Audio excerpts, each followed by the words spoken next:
main untuk sekali lagi buat teman-teman yang lain biar bergabung. Oke. Oke, selamat belajar ya teman-teman semua. Salam profit. Tolong diinfo udah mulai gitu ya. Oke. Okay, thanks.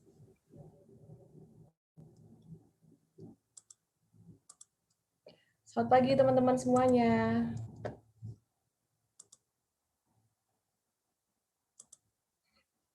Good morning everyone.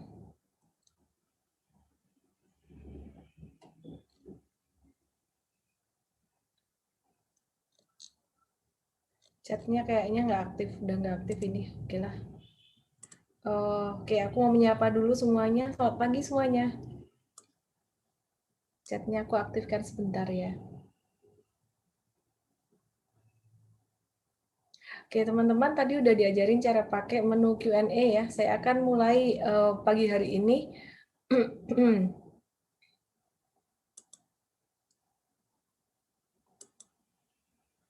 Oke, sementara chatnya saya matikan dulu ya.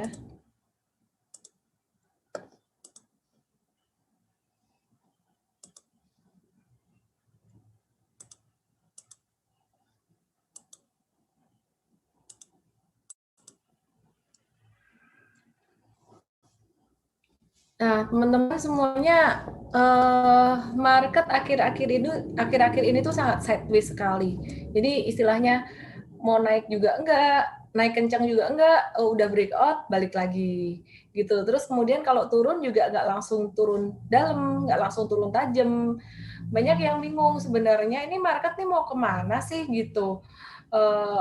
Arahnya gimana sih? Nah, pada kondisi seperti saat ini tuh banyak banget yang udah mulai bosen, udah mulai males liatin sahamnya kayak gitu. Terus udah mulai kalau di Desember kemarin tuh euforia, sekarang orang-orang udah mulai skeptis lagi. Nah, apa sih yang sebenarnya harus kita lakukan saat ini? Oke, saya akan bahas ya saat ini ya. Jadi problemnya sekarang tuh banyak yang galau, yang sideways gitu, sahamnya nggak kemana-mana. Sebelumnya saya mengucapkan terima kasih buat teman-teman sekuritas yang sudah mendukung dan juga disclaimer dalam investasi saham ada risiko yang harus diantisipasi masing-masing. Oke, nah market itu sebenarnya naik turun di Indonesia ini lebih karena global sentiment. Kalau dari dalam negerinya sendiri lebih banyak sentimen positif sebenarnya. Nah, kalau kita lihat yang pertama ngomongin tentang vaksin ya, mungkin udah bosan nih bicara tentang vaksin terus dari tahun 2020. Tapi mulai ada satu titik terang di sini, contohnya di California, mereka udah mulai membuka theme park-nya di April nanti ya. Jadi COVID-19 ini chartnya juga udah mulai turun. Herd immunity sudah mulai terbentuk. Nah, bicara tentang stimulus Joe Biden, ini harusnya membawa satu dampak positif buat perekonomian, di mana perekonomian akan menjadi semakin panas, perekonomian menjadi semakin membaik, dan itu juga ujung-ujungnya bagus untuk pasar saham. Namun, stimulus besar ini juga menjadi satu tantangan tersendiri, menimbulkan satu kekhawatiran tersendiri, yaitu dengan adanya stimulus yang cukup besar bisa mendorong inflasi, dan itu tidak terhindarkan. Kenapa? Ya udah jelas dong, kan kasih digelontorin uang banyak, masa iya inflasinya nggak naik. Sebenarnya inflasi naik dalam kondisi normal itu bagus. Tapi timbul satu kekhawatiran dari beberapa investor bahwa The Fed akan menaikkan suku bunga. Padahal The Fed sendiri masih dovish. Dovish itu kebijakannya masih pro untuk nggak naikin suku bunga gitu. Jadi kebijakannya masih pada masih nggak naikin suku bunga, masih mempertahankan suku bunga ini tetap rendah setidaknya 3 tahun. Nah, hal ini masuk akal nggak sih? Masuk akal banget. Karena tahun 2008 waktu itu suku bunga juga sempat nggak naik tuh beberapa tahun karena terjadi satu crash subprime mortgage. Nah, saat ini kondisi crashnya sebenarnya secara perekonomian tuh terpukul lebih parah daripada 2008 kemarin. Jadi market ini naik karena faktor stimulus dan juga faktor moneter. Nah, jadi kalau teman-teman tanya apakah suku bunga berpotensi untuk ditahan sampai 3 tahun ke depan, kemungkinannya besar. Nah, jadi kalau ada kekhawatiran tentang naiknya suku bunga dan sebagainya, ini sebenarnya dari The Fed sendiri dia nggak mau naikin, belum mau naikin. Cuman ini perkiraan-perkiraan aja dari banyak pihak gitu. Dan hal itu mendorong bond yield atau imbal hasil return dari untuk obligasi 10 tahunan di Amerika ini naik gitu. Nah, bicara tentang obligasi 10 tahun di Amerika, kenapa dampaknya sangat signifikan terhadap pasar saham, pengaruhnya sangat sensitif sekali. Ya, kalau teman-teman dinalar aja, kalau imbal hasil di satu instrumen investasi, misalkan di obligasi naik, maka orang-orang yang biasanya berinvestasi di saham bisa masuk ke obligasi karena mereka mengharapkan return yang lebih stabil misalnya. Mungkin di pasar saham lebih terfluktuasi. Nah, jadi ini menjadi satu sentimen negatif buat pasar saham, bisa mengalirkan uang dari pasar saham ke obligasi. Maka dari itu ketika bond yield naik, saham bisa agak-agak turun. Dan selain itu, kalau kita perhatikan bond yield dari Amerika, 10 years bond yield ini, imbal hasil obligasi, dibandingkan dengan imbal hasil obligasi di Indonesia untuk 10 tahunan, ini jaraknya, spreadnya lumayan jauh gitu. Jadi lumayan besar, dan ini yang membuat market mulai rawan-rawan untuk terkoreksi gitu. Sampai kapankah bond yield di Amerika ini naik? Nah, kita coba perhatikan di sini, saya tadi ada buka chart untuk bond yield di Amerika. Ini chart daily-nya, sekarang masih uptrend. Nah, jadi kalau kita bisa belajar mengerti analisis teknikal, itu sebenarnya kita bisa memahami apapun ya, apa aja gitu. Nah, ini perhatikan teman-teman, bond yield di Amerika ini masih dalam tren naik ya. Saya coba perbesar untuk grafiknya supaya lebih kelihatan.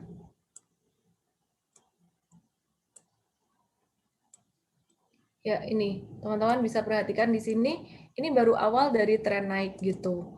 Nah, sebenarnya ini yang menjadi resiko di market. Ini lebih menjadi resiko di market seiring dengan adanya stimulus. Waduh, kalau gitu gimana dong kita yang investing, kita yang trading gimana? Tenang, nanti saya akan kasih tahu gimana caranya. Ini baru satu antisipasi aja. Jadi yang kita highlight di sini adalah tentang bond yield 10 tahunan. Oke, nah teman-teman seperti yang saya bilang tadi, The Fed masih berfokus untuk mempertahankan suku bunga rendah atau suku bunga kecil ya, nol gitu. Dan saat ini perekonomian sebenarnya sudah mulai semakin membaik di mana PMI manufaktur Amerika itu semakin naik di atas 50 artinya ekspansif dan dia udah mulai ekspansif tuh dari Agustus 2020 sampai sekarang masih naik terus menyusul China ya. Jadi ini sudah mulai membaik sebenarnya perekonomiannya. Jadi harapannya sekarang ini konsolidasi, tapi di 2021 kuartal 3 dan 4 nanti ini benar-benar IHSG naik secara fundamental. Jobless claim juga turun ya. Jadi ini sebenarnya bagus. Nah, kalau bicara tentang bond yield-nya US Treasury bond yield-nya naik, ya ini ada faktor positif, ada faktor negatif dari stimulus yang berpengaruh ke market. Kalau ditimbang-timbang masih lebih besar untuk faktor positifnya. Oke, kemudian untuk China PMI ini agak slowing down, agak cooling down ya. Dari dia udah ngebut kencang banget kemarin, mungkin masuk winter ini dia agak cooling down untuk China sampai ke 50,9. Nah, ini sekarang dikejar oleh Amerika. Ini agak kurang bagus buat Indonesia sebenarnya karena Indonesia itu hubungan dagangnya lebih banyak dengan China daripada dengan Amerika. Nah, salah satu perusahaan yang saya langsung aja yang diuntungkan dengan membaiknya perekonomian di Amerika ini adalah perusahaan-perusahaan yang banyak melakukan ekspor ke Amerika. Salah satunya adalah Wood ya, Integra Indo Kabinet. Terus kemudian Sritex itu juga salah satunya ada ke sana dan Indah Kiat dan juga TKIM itu juga diuntungkan gitu. Oke. Nah, teman-teman coba perhatikan di sini COVID-19 di Indonesia agak slowing down. Saya melihat mungkin ini dampak dari vaksinasi atau herd immunity. Saya nggak tahu di tempat teman-teman gimana, apakah sudah ada vaksinasi itu udah masuk.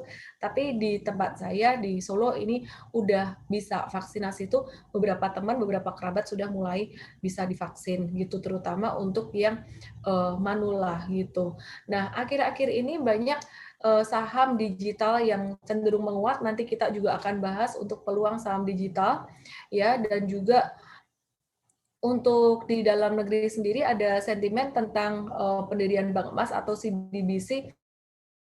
Ini juga mendorong untuk bank digital juga, terutama untuk CBDC-nya, untuk mata uang digital. Bicara tentang varian baru dari COVID-19, ini masih saya percaya vaksinasi juga terus dikembangkan. Jadi kita masih on track dengan data perekonomian yang masih bagus. Bukan masih bagus, mulai membaik gitu. PMI manufaktur Indonesia agak slowing down dikit terkait dengan PPKM atau PSBB, dan juga inflasinya agak turun dikit. Ini menunjukkan bahwa perekonomian di Indonesia kurang bergairah. Jadi sempat membaik sampai akhir tahun kemarin, mungkin karena didorong faktor Nataru, tapi sekarang agak kurang bergairah. Sekarang udah masuk bulan Maret, sebentar lagi, nggak lama lagi akan bulan puasa dan juga Lebaran, itu akan bisa mendorong inflasi lagi atau mendorong perekonomian. Nah, seperti yang saya bilang tadi, stimulus dari Biden ini memberikan satu dampak positif, tapi juga ada satu dampak negatifnya juga, yaitu kekhawatiran akan inflasi dan juga kekhawatiran akan bond yield naik terus gitu. Jadi mungkin pagi hari ini SODV-nya kita akan lebih banyak untuk bahas tentang case study saham aja nanti ya. Nah, kalau teman-teman perhatikan di sini ya, ini spending masyarakat sebelum dia ada stimulus dan sudah ada stimulus. Ini teman-teman perhatikan memang meningkat. Jadi ini bisa mendorong perekonomian gitu. Oke. IHSG ini kemarin sideways, masih dalam masa sideways-nya, tapi saya melihat sideways-nya lumayan dari sebelumnya. Kalau kita bandingkan ya IHSG, ini ada dua fase sebenarnya. Sebentar, saya ambil stylus dulu. Ada dua cara pandang.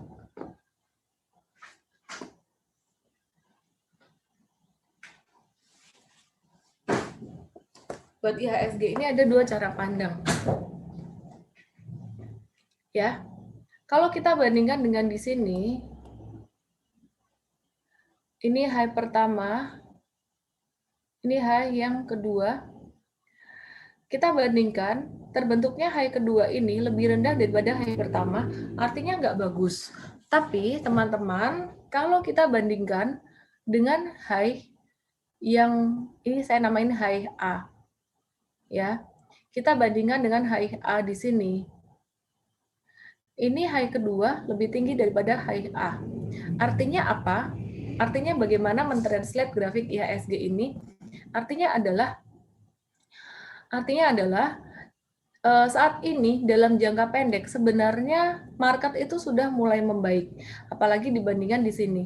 Ini low-nya naik terus, terbentuk higher low. Market itu sudah mulai membaik dalam jangka pendek.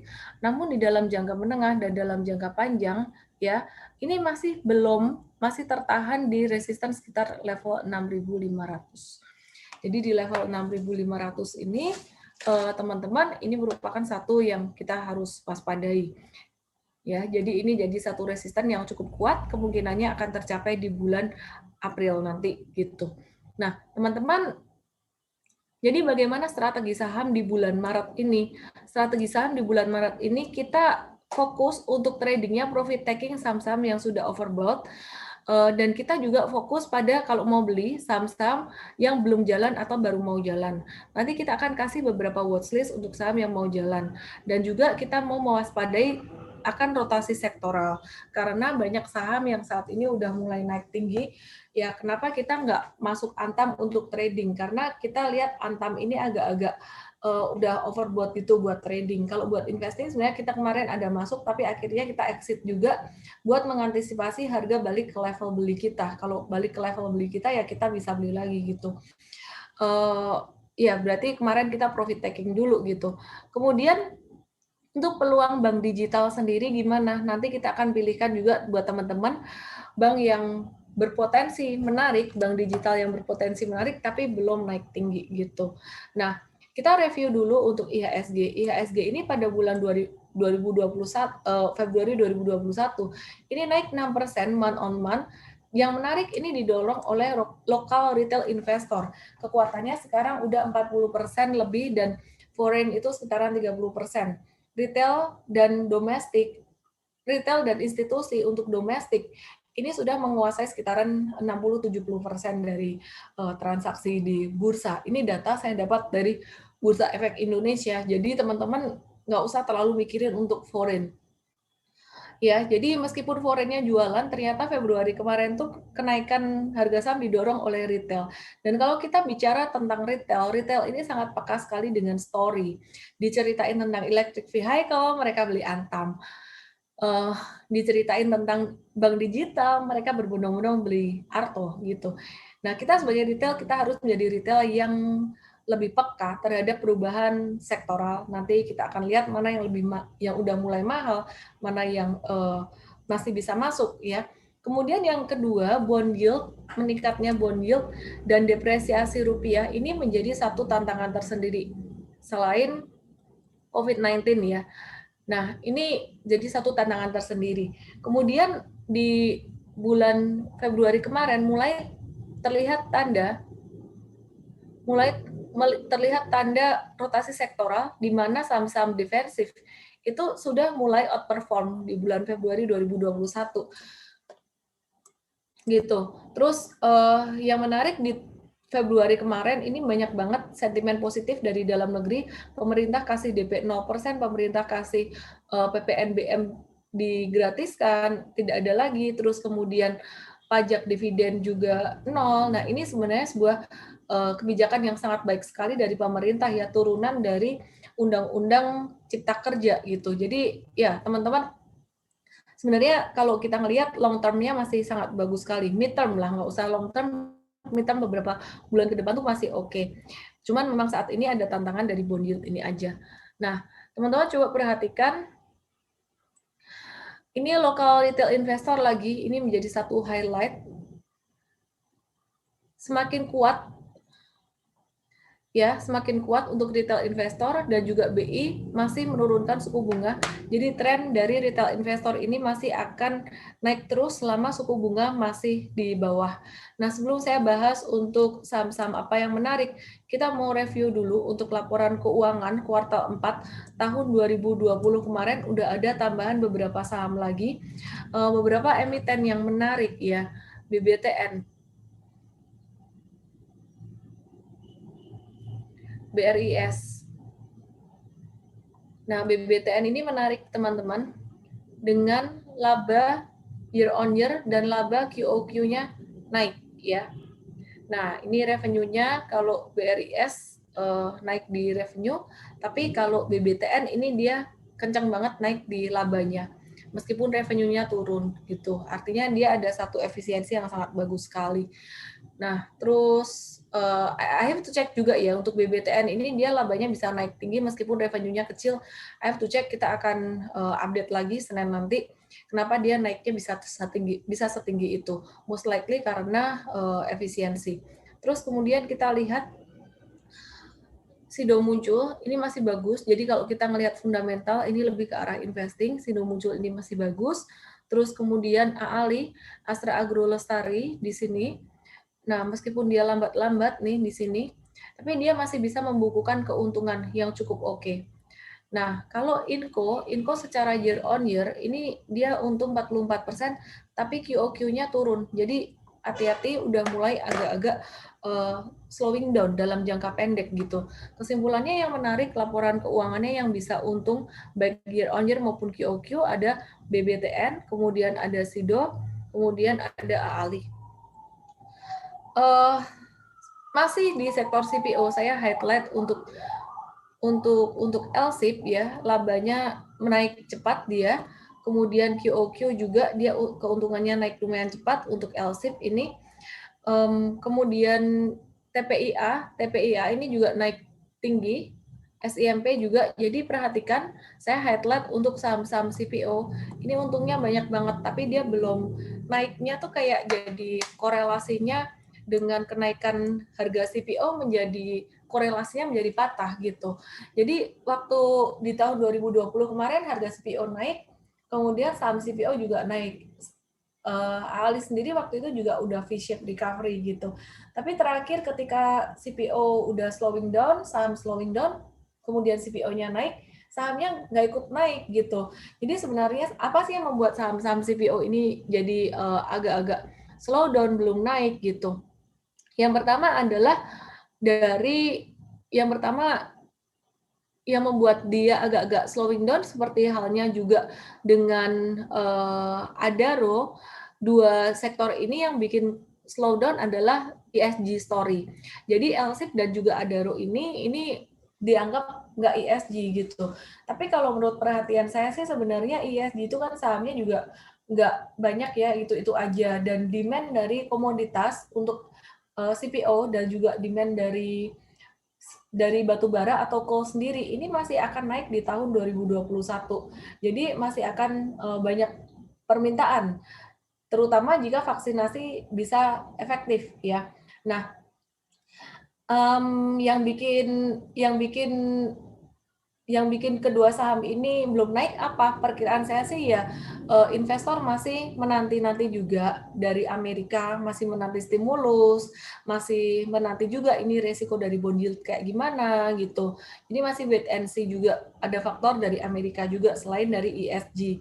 Plus masih kurang story-nya. Jadi retail tuh bergerak biasanya kalau ada story. That's the power of retail. Jadi the power of Elon Musk mungkin ya. Kalau Elon Musk bilang apa, retail beli kayak gitu. Jadi ya kita tunggu aja story-nya apa. Sekarang bukan the power of asing lagi, tapi the power of retail. Retail Indonesia sekarang udah mulai sangat kuat gitu. Nah, untuk LSIP sendiri ini kemarin gross profit-nya dia sangat naik tinggi ya, naik tinggi. Meskipun dia penjualannya nggak terlalu bagus di rubber, tapi penjualan dia di CPO ini sangat bagus sekali, didorong oleh harga CPO yang naik ya. Volume produksinya turun, tapi dia dapat revenue-nya tuh naik dikarenakan harga jualnya yang tinggi dan juga efisiensi perusahaan. Ini udah sesuai dengan perkiraan saya juga. Kuartal 3 kemarin tuh LSIP bisa membukukan keuntungan meskipun dia sebenarnya lagi ini, dia membukukan keuntungan meskipun sebenarnya penjualannya turun, volume penjualannya turun karena dia efisiensi sangat bagus dan udah sesuai dengan antisipasi untuk LSIP ini bakalan bagus di akhir tahun karena harga CPO juga meningkat gitu. Nah, jadi teman-teman untuk CPO sendiri untuk LSIP kita ngelihat bahwa tahun 2021 ini bisa bertumbuh 13% year on year. Ya, jadi dia bisa membukukan laba sekitar 707 billion rupiah gitu. Oke, jadi masih bisa ada ruang untuk bertumbuh buat LSIP ini. Untuk valuasinya buat LSIP ini udah di fair value. Jadi kita main technical aja untuk LSIP-nya. Aku langsung aja LSIP ke technical. Ini lebih ke jangka menengah. Untuk trading nanti saya akan bahas juga teman-teman ya. Jadi ada beberapa saham untuk jangka menengah dulu saya bahas. Untuk 6 bulan ke depan ya. LSIP ini dia konsolidasinya cakep banget. Kalau dia nggak breaking down dari 1260, dia konsolidasinya sangat bagus sekali buat LSIP ini. Dan bahkan kalau dia breaking out dari 1400, LSIP ini bisa masuk dalam kandidat super trader.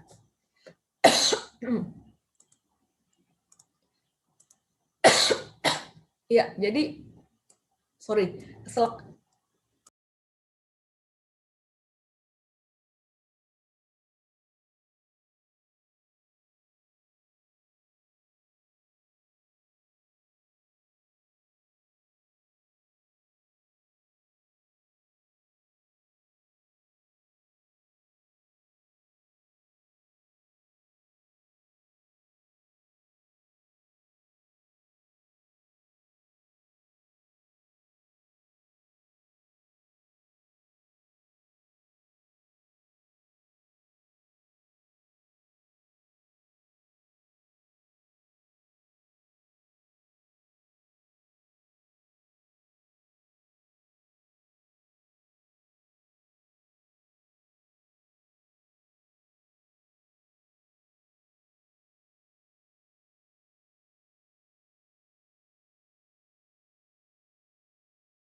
Masih di mute, sorry. Oke. Oke, saya ulang ya. Untuk Adaro, aduh udah ngoceh panjang lebar tadi padahal. Oke, Adaro ini kenapa dia nggak naik-naik? Salah satu story-nya adalah karena ESG story. ESG-nya ya, jadi dianggap kurang menarik karena ESG. Tapi saya kembali lagi pada sentimen after vaksin, ya, after COVID-19, di mana COVID-19 sekarang juga udah mulai membaik, maka permintaan untuk coal juga akan meningkat gitu. Dan Adaro ini menarik karena dia efisien dalam mengelola usahanya dan juga udah ada diversifikasi. Nah, buat teman-teman yang trading mungkin agak-agak nggak sabar, tapi ini sekali lagi saya bahas ini untuk yang teman-teman mau beli dan simpan beberapa bulan ke depan. Upside-nya bisa sampai 1.500 bahkan 1.600 untuk sekitaran setengah tahun gitu. Oke. Nah, teman-teman, untuk harga jual coal atau ESP-nya ini naik pada kuartal 4 2020 sehingga ini bisa menambah revenue dan juga laba dari perusahaan. Ya, jadi valuasinya masih murah untuk Adaro ini dia masih berada di bawah rata-rata dari standar deviasi. Ya, oke. Teman-teman coba perhatikan untuk kita perhatikan untuk saham yang lainnya sekarang dari sektor konstruksi. Konstruksi ini WSKT, kita bicara untuk sektor konstruksi ini erat kaitannya dengan SWF Story. Banyak banget yang galau dengan PTPP. PTPP mah kalau investor nggak apa-apa, hold aja, tenang-tenang aja. Ya, jadi kita nggak pernah tahu bottom market sampai sedalam apa. Cuman kita bisa mengantisipasi. Nah, kalau untuk PTPP sendiri, teman-teman yang masih ada budget untuk investing sekarang ini sebenarnya udah dekat banget dengan bottom di level MA100 ini udah dekat banget dengan bottom ya, dan ini sangat wajar sekali. Ini juga menjadi satu highlight kita teman-teman kalau mau investing di sektor konstruksi ini udah sangat terdiskon. Nah, kalau untuk PTPP udah dekat dengan MA100. Kalau WSKT mau nawar lebih murah buat investing, probably saya nggak bilang akan dikasih, kemungkinan bisa dikasih di 1240, saya nggak tahu juga. Jadi yang belum punya ya udah ambil aja sekarang buat investasi, tapi kalau yang udah punya ya kalau mau nambah bisa nunggu koreksi, tapi belum tentu dikasih juga. Nah, kalau sektor konstruksi sendiri sebenarnya bicara tentang valuation itu yang paling murah adalah Adikarya. Adikarya itu sekitaran supportnya 1225. Apakah bisa sampai ke situ? Aku lihat belum tentu juga dikasih di situ karena sekarang udah kondisi yang lumayan murah. Dan khusus WSKT saya highlight, saya paling suka WSKT karena SWF story-nya paling strong di sini. Perkiraan untuk SWF ini sendiri saya sempat ngecek ke beberapa analis, saya coba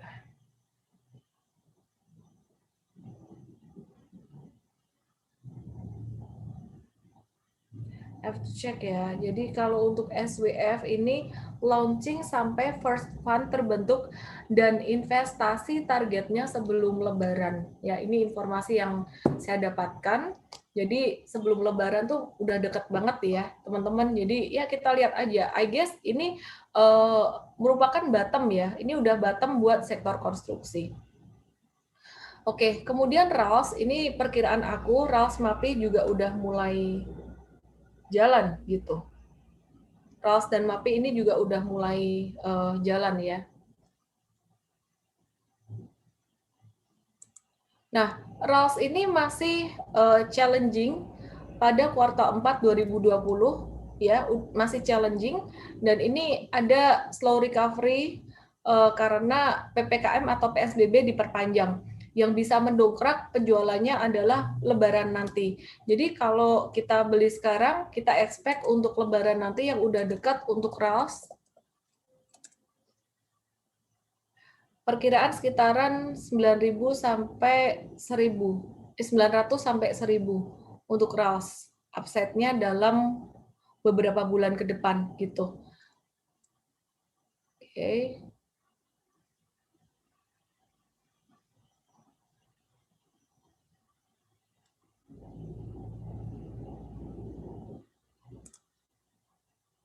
Saya langsung aja bahas MAPI juga ya. Saya langsung aja bahas MAPI. Jadi kalau teman-teman dari chartnya aja, ini kalau teman-teman lihat, MAPI ini lebih uptrend daripada ROS di sininya. Dia didahului uptrend, kemudian dia konsolidasi lumayan. Nah, ini MAPI dia bisa menuju ke 945. Dari sektor retail yang paling bullish sebenarnya RAA. RAA ini short term dia bisa menuju ke 2870. Perkiraan aku bakalan konsolidasi dikit, dan kalau dia breakout dari 2870 ini menarik banget bisa masuk portofolio super trader untuk RAA gitu. Jadi buat teman-teman yang mau sifatnya value lebih ke RAS, tapi kalau mau breakout trading itu lebih ke RAA. Kalau mau geraknya lebih cepat lebih ke RAA. Tapi ya karena RAA ini dianggap secara fundamental juga paling kuat gitu, paling bertahan pada masa pandemi. Nah, untuk ASI sendiri full year 2020 pendapatannya naik 10,2% dibandingkan kuartal sebelumnya, didorong oleh peningkatan dari segmen otomotif dan juga UNTR ya. Ini alat berat naik 4,6% year QOQ. Ya, ini didorong juga oleh adanya relaksasi PPNBM dan penjualan mobilnya naik cepat di kuartal 4 gitu. Oke, kalau untuk valuasinya sendiri masih di bawah rata-rata, PI-nya masih di bawah rata-rata, yaitu 13 kali, kalau rata-ratanya 16 kali PI gitu. Nah, untuk ASI ini kita juga sempat ada remind beberapa kali di IM Trade, ada kita remind ya. Sekarang ini ASI juga masih berada di area yang cukup terdiskon secara teknikal.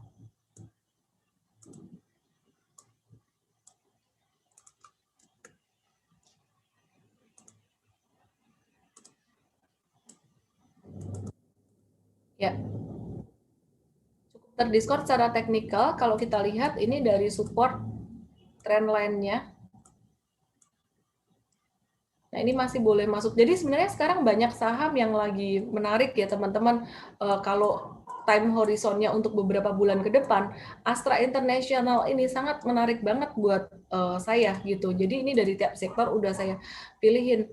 Dan Astra ini teman-teman untuk PBV-nya dia ini masih di bawah standar deviasi -1 loh, di mana ini sangat murah sekali sebenarnya. Nah, sekarang saya mau highlight untuk SMGR.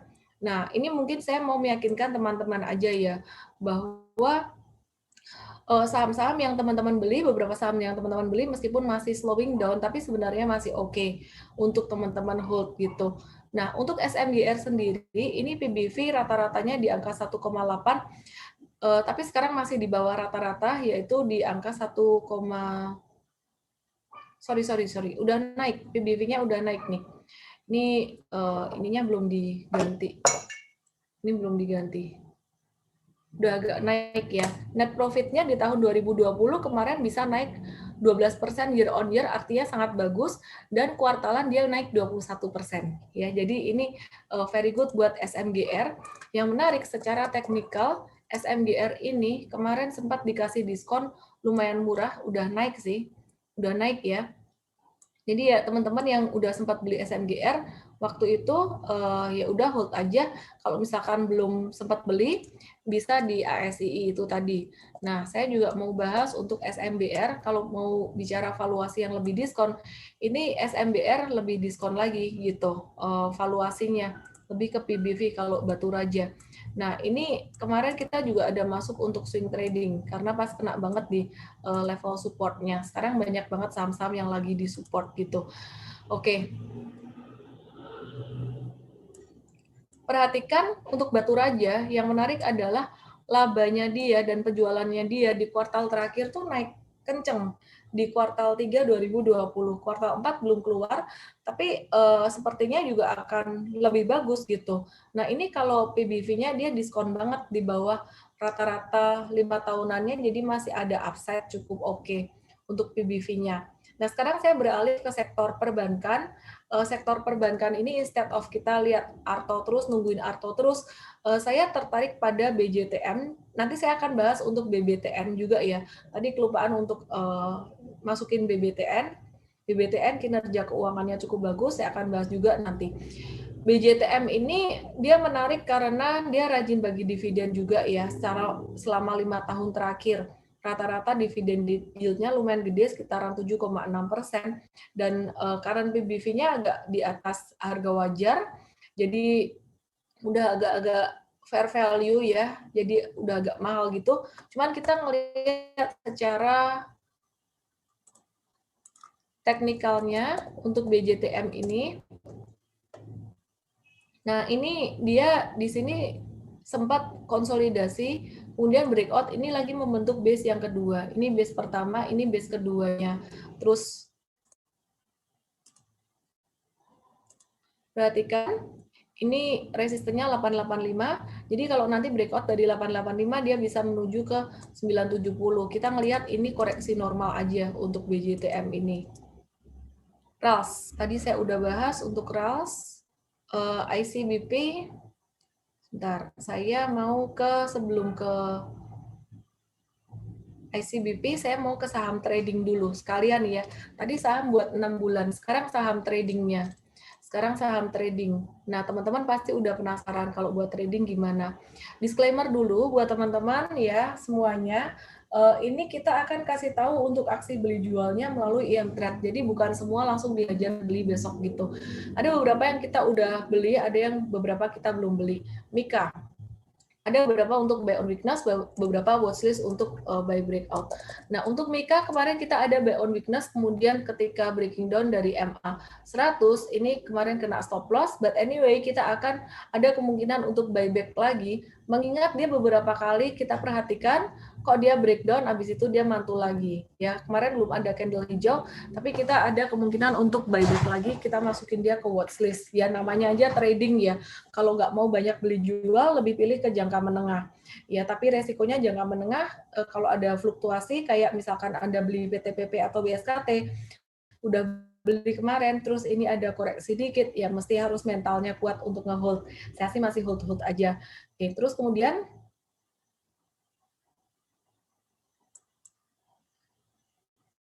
kita ke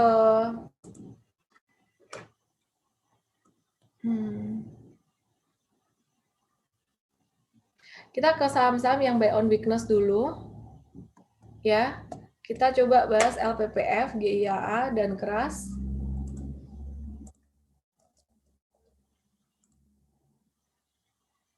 Nah, ini dia berada di area support ya, sempat tertahan 3 kali di support, potensi untuk mantul juga untuk LPPF. Terus ini buat trading karena secara fundamental kita agak-agak kurang serak ya. Terus Garuda Indonesia, ini juga dia ada koreksi. Kita mulai melihat Garuda Indonesia ini jangka pendek trennya sudah mulai membaik. Di sini ada higher low ya. Jadi ada kemungkinan di sini akan membentuk satu low baru. Low itu jurang. Oke, terus kemudian saya akan lanjutkan ke KRAS. Kemarin kita ada beli KRAS di M-Trade. Nah, ini karena dia berada di area support gitu, ada double support, support horizontal line dan juga MA ya di sini.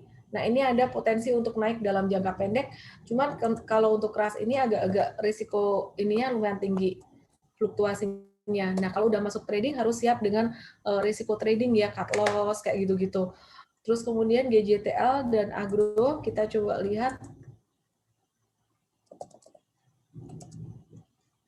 Ya, ini juga kena support MA50. Ini kemarin sempat terjual di M-Trade, kita masukin watchlist lagi. Untuk gajah tunggal, tolong coach saham-saham yang masuk watchlist, nanti direvisi di menu analisis dan dirilis semuanya. Oke, jadi di M-Trade akan dikasih analisis selengkapnya. Nah, ini pas di area support. Ya.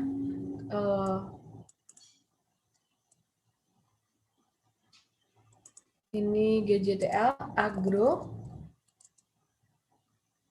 Bentuknya juga mirip. Nah, Agro kemarin kita udah jualan, udah profit taking, untung sekitaran 23% gitu. Kita mau rencana kita mau buyback lagi, tapi nunggu dia mulai membentuk satu reversal sign gitu. Ya, jadi kita lihat Agro ini bisa mantul setidaknya sampai ke 1460.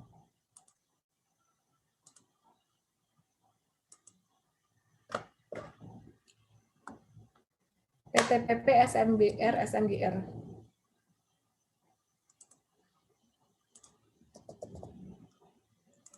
Oke, PTPP ini kita lihat juga udah di area support. Kita ada kemungkinan untuk buy on weakness dia buat trading juga ya untuk PTPP ini. Jadi di 1490 di sini.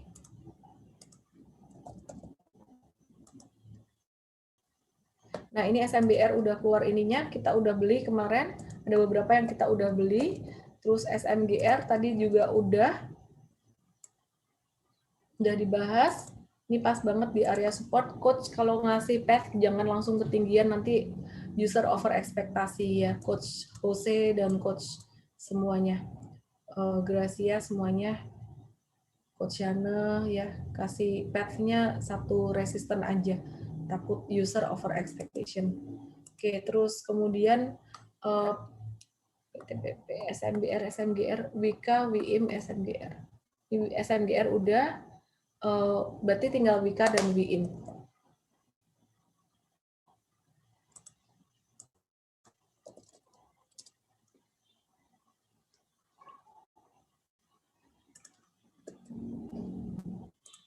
Ya, jadi WIKA ini potensinya resisten terdekatnya saya turunin di sini 1870. Dia berpotensi mantul, udah murah banget teman-teman. Kalau mau investing pun sebenarnya ini juga udah murah banget gitu. Perhatikan untuk sektor konstruksi semuanya turun ke MA 100, cuman WSKT aja yang enggak atau belum. Kenapa? Dia paling bertahan karena paling menarik secara SWF story. Oke, terus kemudian WIIM ini juga ada potensi dia berpeluang untuk menuju ke 920 di sini. Oke. Terus ya ini saham-saham untuk on weakness, trading on weakness. Sekali lagi disclaimer, nggak langsung semuanya kita hajar beli karena kita mau nunggu konfirmasi dulu. Di M-Trade kita akan konfirmasiin. Nah, beberapa saham yang breakout, sekarang breakout trades. Instead of Arto, saya lebih tertarik dengan BNGA. Pattern-nya dia lebih menarik ya. Jadi dia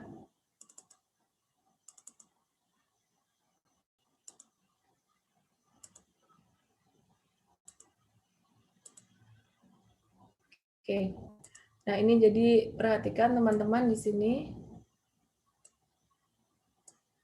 Ini kemarin dia turun tuh pas banget kena support bekas breakout yang pertama. Jadi kalau misalkan dia turun lagi sampai ke 1040 pun itu masih oke gitu. Ya, belum tentu dikasih, tapi kalau misalkan turun sampai 1040 masih oke. Ya hold aja, teman-teman. BNGA kita sempat ada suruh beli di 970 sampai 1000, terus kemudian kemarin kita ingetin untuk beli lagi. Cuman disclaimer on banget saham ini fluktuasinya risikonya lumayan tinggi gitu. Rals Cepin ini masuk watchlist untuk Rals buat trading. Ya, ini masuk watchlist ya. Ini kita nunggu breakout dari 760.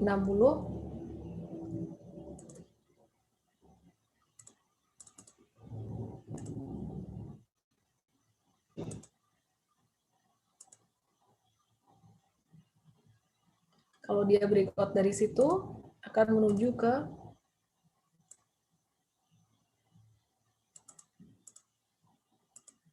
sini ya.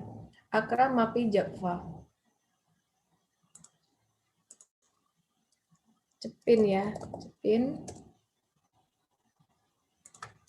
Akra.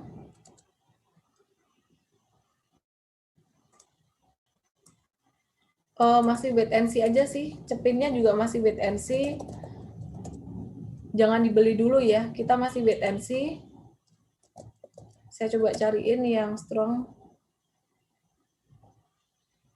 Java ini juga masih wait and see, nunggu breakout dari sini.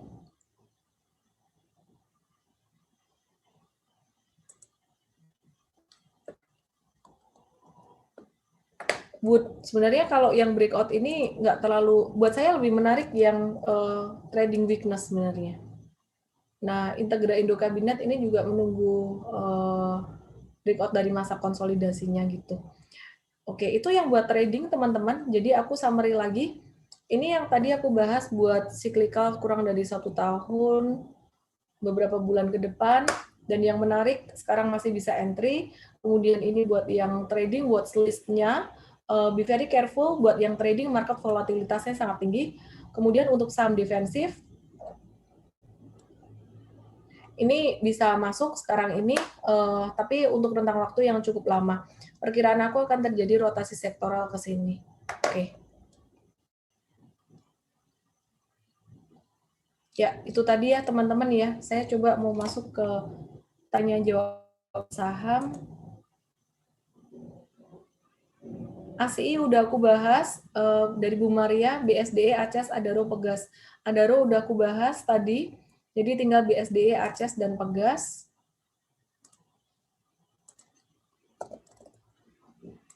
BSDE ini konsolidasi normal aja, dia lagi di area support ya, dekat-dekat support, jadi just wait aja.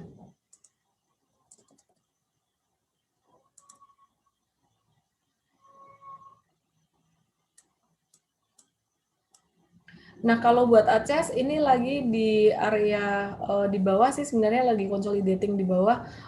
Ditunggu aja, agak-agak slow. Untuk sektor retail yang paling cepat era, aku lihat tinggal ditunggu aja kalau udah punya. Sekarang masa wait and see ya.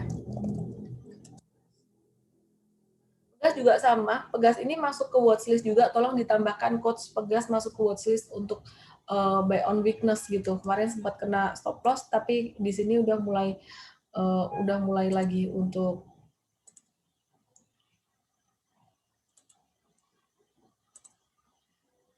masuk ke watchlist kita buat swing trading gitu. Oke. Kalau Inco dan WSKT buat invest harus cut loss kah? Enggak, wait dulu. WSKT justru jangan cut loss, sekarang lagi di bottom. Inco ini bedanya apa sama Antam dan Tins? Dia udah kena MA 100 ya. Sedangkan kalau Antam dan Tins, nah ini masih ada ruang untuk turun gitu.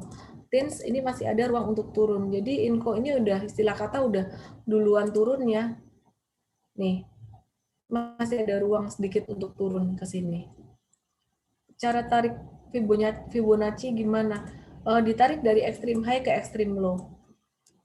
Sorry.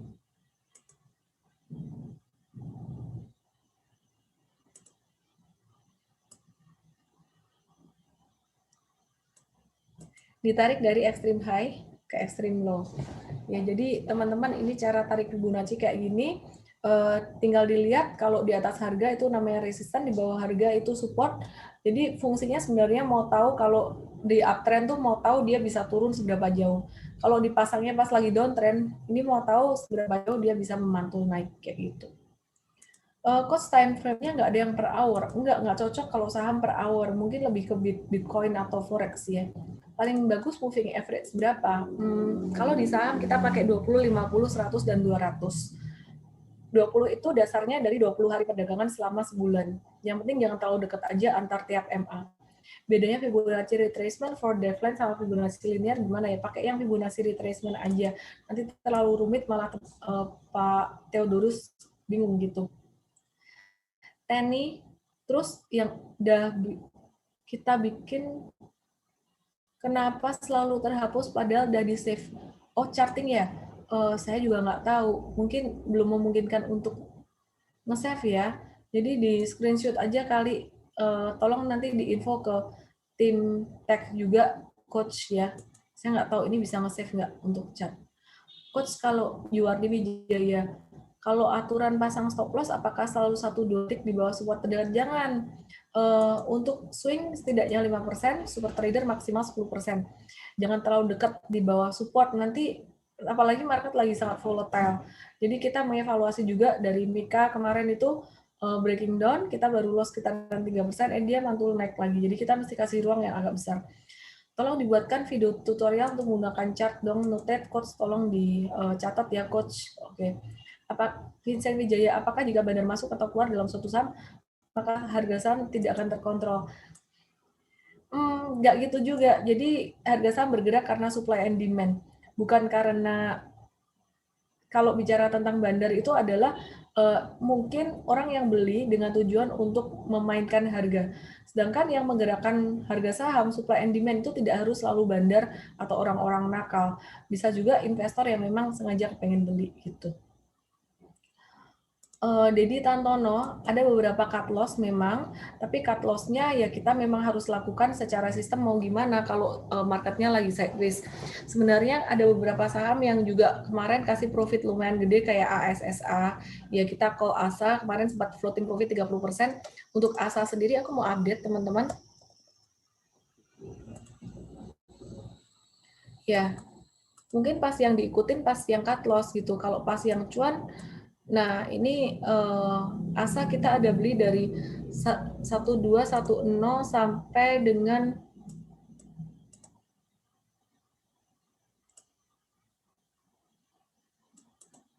ya ini sempat 33%. Anyway, udah agak turun, profitnya 20-an%. Ada kemungkinan nanti pekan depan kita akan lihat kalau dia nggak bisa lanjut menguat, kita bisa profit taking. Sidik Hidayat, nambah menu watchlist di fitur chart yang bisa diklik gitu kayak trading view. Oh, ya nanti kita coba ya, tambahin menu watchlist ya di Stockpick ya. Kalau mencari berita atau informasi itu sumbernya dari mana? Dari banyak sumber, dan ada yang terpercaya, ada yang nggak terpercaya gitu. Jadi kita mesti belajar analisis fundamental, teknikal dulu baru fundamental, baru setelah itu makroekonomi. Kalau bisa tambahkan fitur update harga sahamnya di chart. Oke, siap. David Kurniawan, untuk menu saham di IMTrade apakah boleh diberikan untuk swing trader saham arah bank-bank kecil? Oke.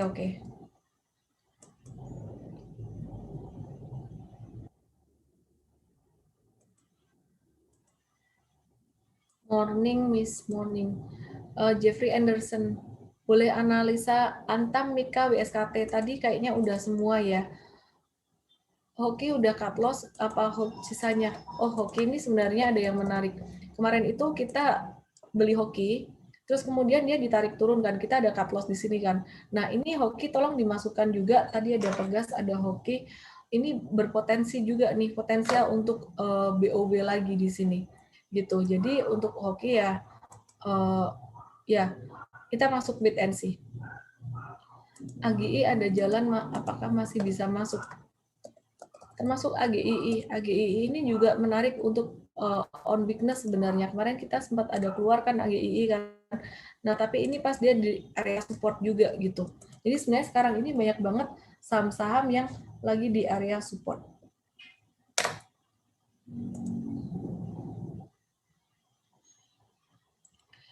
Saat ini sekarang IHSG berada ke sideways. Apakah analisis menggunakan stokastik akan lebih baik dari MA? Karena saya cek chart saham banyak yang nurut dengan KD.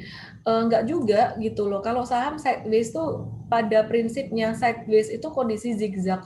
Mau dia apa-apain, mau pakai indikator apapun ya sahamnya kondisinya zigzag gitu.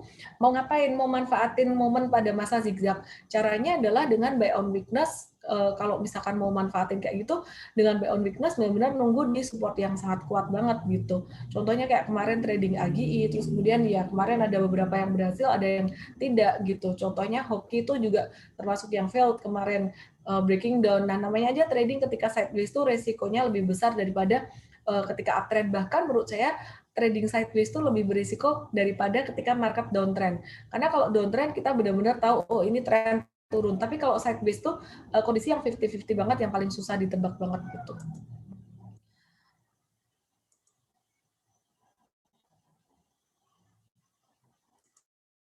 Kalau saya pegang BEX di harga 122 gimana? Ada yang nanya BEX. Katanya mau jadi bank digital. Spekulatif sih ya.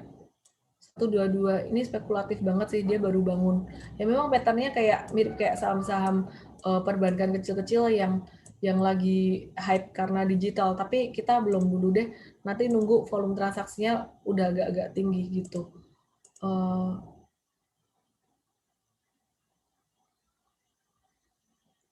Iwayan Kartawijaya. prediksi saham di kuartal 2, 3, 4 bearish termasuk IHSG. Gimana opini saya? Saya sih ngelihat dengan kondisi yang sekarang memang sekarang masih sideways. Bearish, kata-kata bearish itu definisinya bisa downtrend, bisa sideways. Nah, kalau sekarang sideways dibilang bearish tuh ya short term, in the short term masih oke. Tapi kalau Q2, Q3, Q4 enggak lah. Ya, jadi perekonomian membaik masa sahamnya enggak membaik gitu. Justru malah saya lihat semakin fundamental, alasan pembaikannya tuh semakin fundamental perbaikan harga sahamnya, bukan karena satu faktor moneter dan fiskal, bukan karena stimulus, bukan karena suku bunga aja, tapi karena benar-benar secara perekonomian mulai menguat gitu. Hastanto Budi Wibowo, saham yang terimpak di bulan Ramadan, RAS, MAPI, MAPA, MBPA tadi retail saya udah bahas, semuanya terdampak, tapi yang paling bullish itu memang ERA, kemudian yang kedua MAPI, yang terakhir, yang ketiga RAS, yang terakhir PPF. Untuk mall, P1 itu sangat terdampak sekali. Untuk saya bukan terdampak karena memang udah waktunya dia recover aja, tapi P1 udah agak mahal, jadi bukan waktunya beli yang kita highlight, yang di support aja. Untuk consumer good, nah ini memang lagi di area sangat murah ya untuk investasi, tapi bukan untuk trading. Bahkan ternak udah terlanjur naik, ya wait and see aja.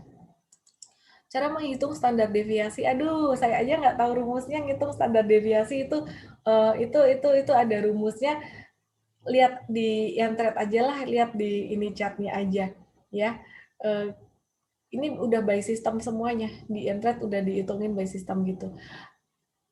Sudah ada berita era stock split, cuman belum ada info jadwalnya. Apakah masih live untuk masuk? Kalau ragu-ragu ntar aja nunggu stock split, karena biasa habis stock split kayak kemarin kita belajar dari hoki, ada penyesuaian dikit ya, ada penyesuaian harga dikit gitu. Bukan penyesuaian harga, secara fluktuasinya jadi agak labil gitu. David Hendra, bagaimana pandangan terhadap perubahan fundamental Antam soal Elon Musk menggunakan besi? Saya dengar di Clubhouse salah satu big fund mengatakan target Antam semua berubah dan kita harus mengikutinya, jangan melawannya. Sebenarnya Antam ini kita udah ngomongin beberapa kali valuasi tinggi, valuasi tinggi, valuasi tinggi. Tapi retail sekali lagi yang saya bilang di awal, retail itu sangat driven by story gitu. Jadi ya sekarang story-nya dibalik langsung turun semuanya. Antam kemarin kita sell Antam dan kita move ke ini kita move ke ini apa namanya, kita move ke coal meskipun ESG story kurang bagus. Hernawati,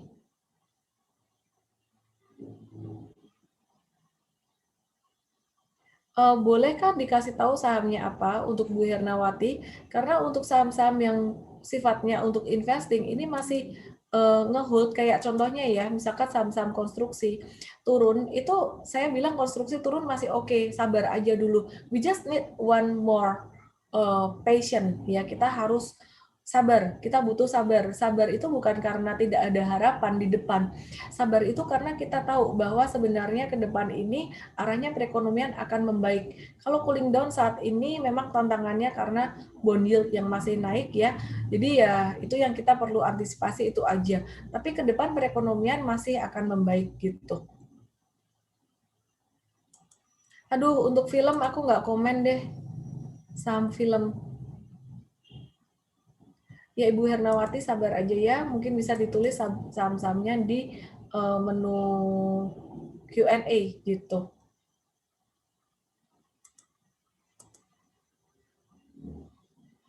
Anyway, kalau Bu Hernawati ada saham yang kita cut loss, beberapa saham yang di trading ada yang perlu kita cut loss, mesti harus di cut juga ya.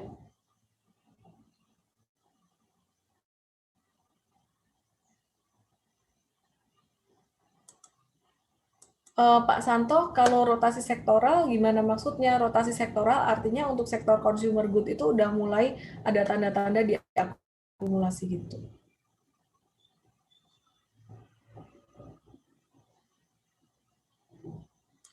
INKP Tekim gimana Adrian Susanto? Fundamentalnya masih bagus, kayak yang aku bilang, fundamental itu masih oke, tapi kalau untuk INKP dan Tekim ini memang perlu cooling down banget, makanya waktu itu kita exit dari super trader udah cuan sekitar 30%, kita exit ya. It's all about timing actually ya. Sekarang timingnya itu lagi sideways semuanya. INKP ini bisa turun sampai 11.150, yang investasi yang udah terlanjur belum jualan ya hold aja dulu, karena nanti ekspor ke Amerika bakalan semakin oke gitu. Jadi ya kita ngelihat perekonomian di sana juga semakin bagus, ya kalau yang belum punya jangan beli dulu. Kalau yang udah terlanjur, yang rugi dikit sih batasi kerugian aja dulu karena ini breaking down lagi.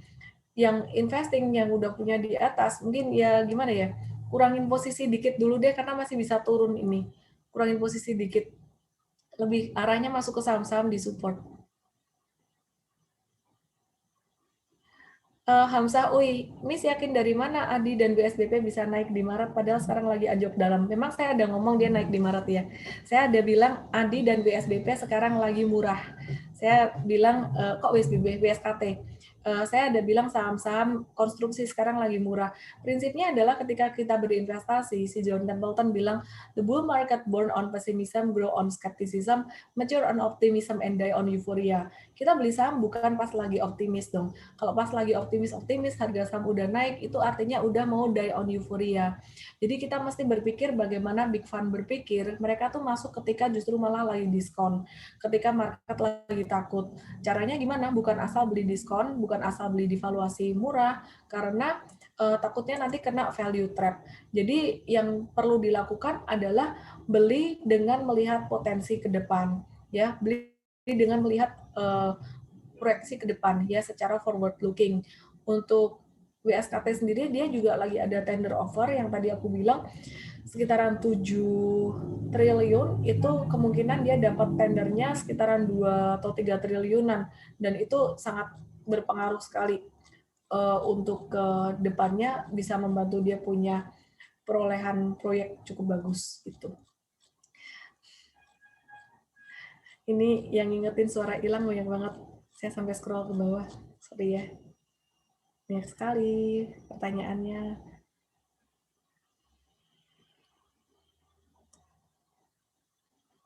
Apakah Arthur Tanudarta, apakah ada pelajaran mengenai stock screening? Ada, cari aja di SODV, di filter ya, cara memilih saham kayak gitu, scroll di menu edukasi mTrade.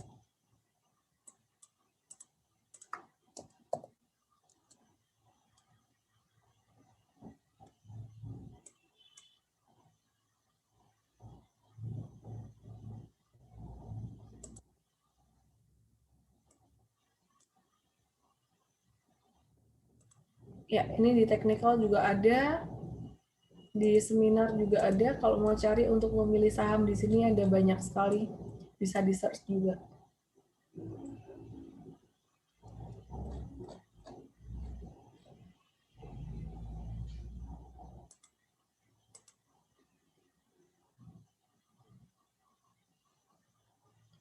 Retno Wulandari, saham-saham teknologi. Ya, saham-saham teknologi kita masih watch untuk tebik ya, tebik dulu ya. Bukan teknologi sih, ini lebih ke arah tower ya. Ini tebiknya masih di area support banget, terus kemudian tower juga sama, TOWR ini masuk watchlist untuk buy on weakness juga. TOWR 1135 ini ya.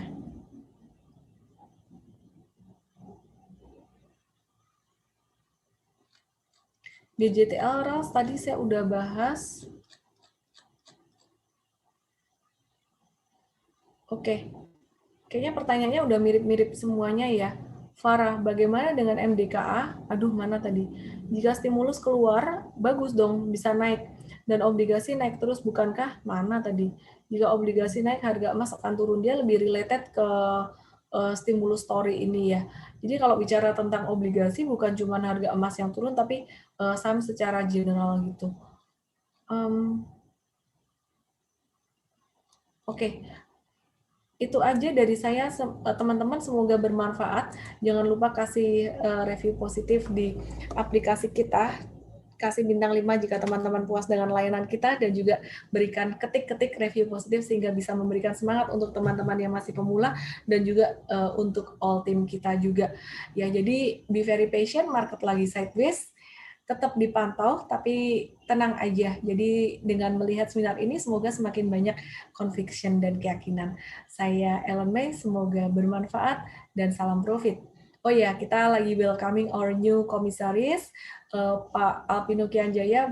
Beliau adalah salah satu mantan Direktur Bursa Efek Indonesia pada periode sebelumnya, dan ke depan kita lagi mencari CTO dan juga VP of Data, VP of Product, dan VP of Engineering. Jika ada yang berminat dan sekiranya profilnya cocok, boleh infoin kita ya. Jadi di menu karir ya, di menu karir di mtrade.id, atau langsung aja infoin ke Tanya Saham juga nggak apa-apa. Thank you semuanya, salam profit. Happy weekend, stay healthy everyone.